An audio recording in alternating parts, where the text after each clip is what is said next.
이 본문 말씀 가지고 하나님의 현현이라는 제목으로 주님의 말씀 함께 나누도록 하겠습니다. 어제 말씀 통해서 우리가 하나님이 어떤 분인지 다윗이 강하고 담대하게 사랑으로 고백하는 것에 대한 우리 말씀 나누었습니다. 그 하나님의 이름을 높인 다음에 이제 다윗은 본격적으로 자기의 상황에 대해서 하나님께 아뢰는 기도를 드립니다. 우리 4절 5절 같이 읽어보겠습니다. 4절 5절 읽어볼까요? 사망의 줄이 나를 얽고 불의의 창수가 나를 두렵게 하였으며 수월의 줄이 나를 두르고 사망의 올무가 내게 이르렀도다. 다윗이 지금 자신이 처한 현 상황에 대해서 시적으로 표현하고 있는데, 사망의 줄, 그 다음에 수월의 줄, 사망의 올무라는 게 나와 있죠. 그래서 마치 내가 올가 매여 있고, 그 다음에 사망의 줄이 나를 꽁꽁 움직이지 못하도록 묶어 놓은 겁니다. 사람이 움직이지 못하도록 이렇게 몸을 묶어 놓으면 굉장히 공포심에 떨게 되죠. 우리가 우리 상황을 통제하지 못할 때 인간은 공포심을 느끼는데, 온 몸이 줄로 꽁꽁 묶였다라고 여러분 상상해 보면 절대 아무것도 통제할 수 없는 그런 두려움이 우리 안에 있을 것이고, 올무라는 건 움직일수록 더 올가매는 거 아니겠습니까? 이런 상황도 두려운데 4절 보면 불의의 창수가 나를 두렵게 하였다. 그런 내가 어디에 빠지는 거예요? 큰 물에 빠진다고 한다면, 꽁꽁 묶인 상태에서 물이 빠진다라면 정말 뭐 소망도 없고 절망도 없는 그런 두려운 상태일 겁니다. 지금 다윗이 심리적으로 자기의 상태가 그렇다라는 겁니다. 마치 사망이, 죽음이 나를 꽁꽁 묶고 올가미처럼 나를 쪼이고 있는데, 그것도 모자라서 내가 어디 속에 던져진다. 그러한 불의의 창수에, 불의의 창수라는 것도 이제 죽음을 상징하는 겁니다. 그러한 죽음의 상황에 놓이는 그런 공포심이, 그런 두려움이 다윗을 둘러싸고 있습니다. 여러분, 이런 상황이라면 우리는 뭐를 해야 할까요? 우리 6절 읽어보겠습니다. 내가 환난 중에 여호와께 아뢰며 나의 하나님께 부르짖었더니 그가 그의 성전에서 내 소리를 들으시며 그의 앞에서 나의 부르짖음이 그의 귀에 들렸도다. 우리가 계속 보듯이, 시편에서 보듯이 다윗은 이런 상황에 놓일 때마다 늘 누구에게로 나아간다? 하나님께로 나아가는 겁니다. 역시 변함없이 하나님을 향하여 간절함으로 부르짖으며 다윗이 기도를 드립니다. 그렇게 기도를 드렸더니 어떠한 일이 일어나냐면 7절에서 15절 하나님의 현현을 또 이제 시적으로 다윗이 표현한 겁니다. 7절 읽어보겠습니다. 이에 땅이 진동하고 산들의 터도 요동하였으니 그의 진노로 말미암음이로다. 땅이 뭐 했대요? 진동하고 산들의 터도 요동하였다. 마치 뭐가 난 것처럼, 지진이 난 것처럼 그렇게 큰 움직임이 있었다라는 겁니다. 그것이 무엇으로 말미암습니다? 하나님의 진노. 왜 하나님이 진노하셨을까요? 어둠의 권세가 하나님의 백성을 공격하기 때문에. 하나님의 백성을 공격한다는 건 곧 누구를 공격하는 거냐면 하나님을 공격하는 것이기 때문에 하나님은 자기 백성을 공격하는 것으로 인하여 진노하시는 겁니다. 우리 8절 읽어보겠습니다. 그의 코에서 연기가 오르고 입에서 불이 나와 사름이여 그 불에 숯이 피었도다. 하나님의 코에서 연기가 나오고 입에선 뭐가 뿜어져 나오냐면 불이 뿜어져 나온다라는 겁니다. 10절 넘어가서 10절 읽어보겠습니다.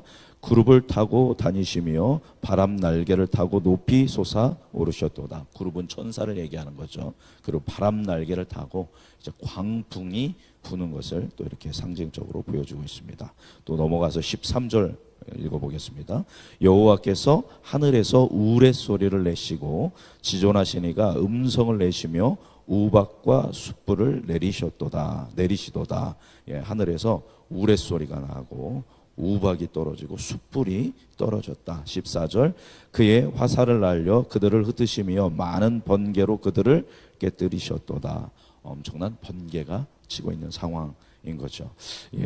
지금 이 표현을 쭉 보시면 하나님이 현현하시는데, 그 현현의 모습이 땅이 진동하고 산들의 터도 요동하고 그 코에서 연기가 나오고 입에서 불이 나와서 숯이 되고 엄청난 광풍이 불고 우레소리가 나오고 하늘에서 마치 숯불이 우박처럼 떨어지고 번개가 치는 이러한 엄청난 장엄함을 이제 표현하고 있습니다. 직접 표현이죠. 그래서 다윗의 마음으로 하나님이 현현했을 때 어떠한 경천 동지의 일이 일어나느냐, 바로 이와 같이 엄청난 하나님의 능력, 하나님의 위엄, 하나님의 영광으로 임하신다라고 이야기하고 있습니다.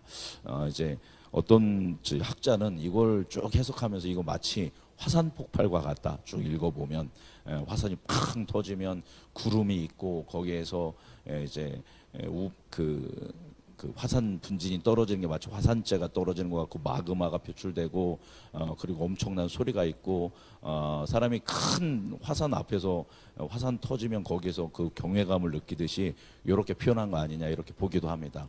그럴싸한 표현인데 어쨌거나 다윗이 이렇게 강력하게 하나님의 위엄을 표현하고 있고 하나님의 능력을 표현하고 하나님의 영광을 이런 방식으로 표현하고 있습니다.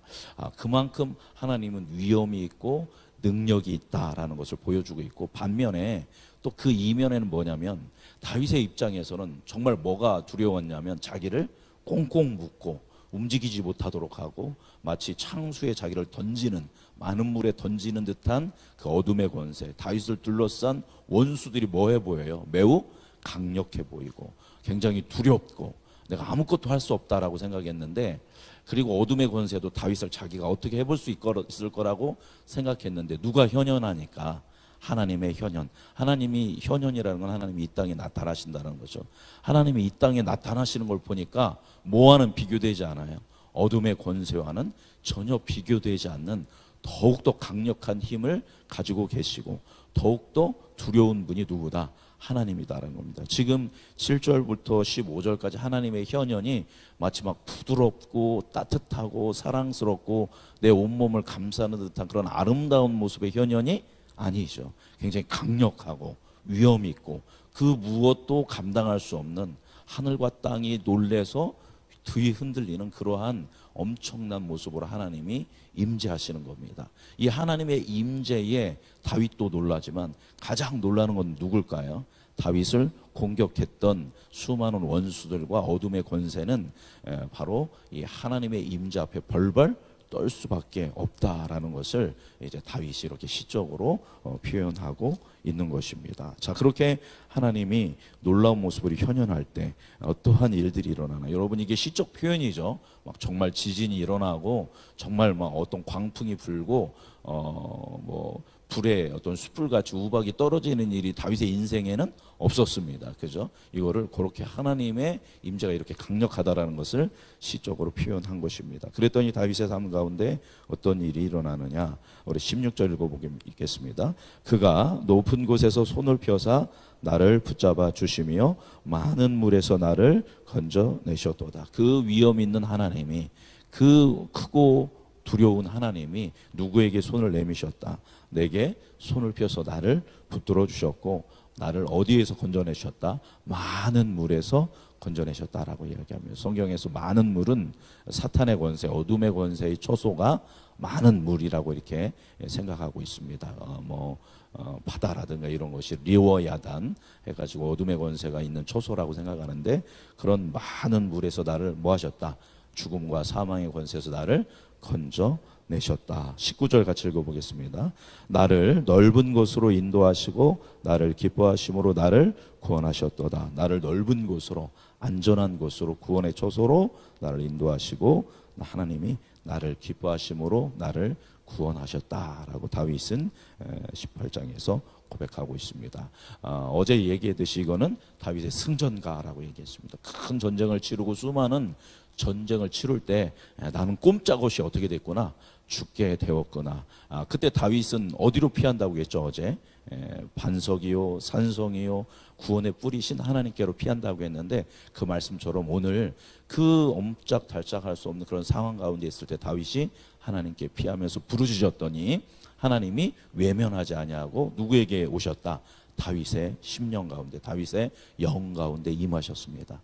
다윗이 하나님께서 자기에게 임하고 자기의 마음을 만지실 때 그 놀라운 하나님의 위엄과 영광을 경험한 겁니다. 그랬더니 대적이 별건 줄 알았는데 하나님 앞에서 대적은 아무것도 아닌 것입니다. 하나님은 위엄과 영광과 권능을 가지고 계신 분이기 때문에 그 안에서 다윗이 힘을 얻고 주님이 많은 물에서 건지시고 자기를 구원하시는 것을 경험하게 되는 겁니다. 그 믿음을 가지고 이제 전쟁에 나아가서 놀라운 영광과 승리의 소식들을 다윗은 이제 경험하고 승리를 하게 되는 것입니다. 이것이 그리스도인이 살아가는 삶의 원리인 줄 믿습니다. 때로 우리가 사망의 줄이, 수월의 줄이, 사망의 올무가 우리를 묶고 그런 우리를 많은 물에 던지고 불의의 창수가, 어마어마한 홍수가 우리를 덮치는 상황. 그래서 이게 너무 큰 상황인 것 같지만 누구를 볼 때, 하나님을 볼 때 그 상황은 하나님의 영광과 하나님의 크신 앞에서는 아무것도 아니고, 따라서 우리가 그 하나님을 붙들고 기도하며 부르짖으며 믿으며 나아갈 때 하나님이 우리에게 임하시고 현현하시고 우리를 붙들어 주셔서 그 모든 상황에서 넉넉히 건지심으로 결국에는 승리하게 될 줄 믿습니다. 그래서 우리가 그런 모든 것에 사로잡히지 말고 더 믿음의 눈으로 그 영광의 주님을 바라보며 오늘의 모든 상황 가운데 승리할 수 있는 그 영광과 기쁨이 우리 모두에게 있기를 주님의 이름으로 축복합니다.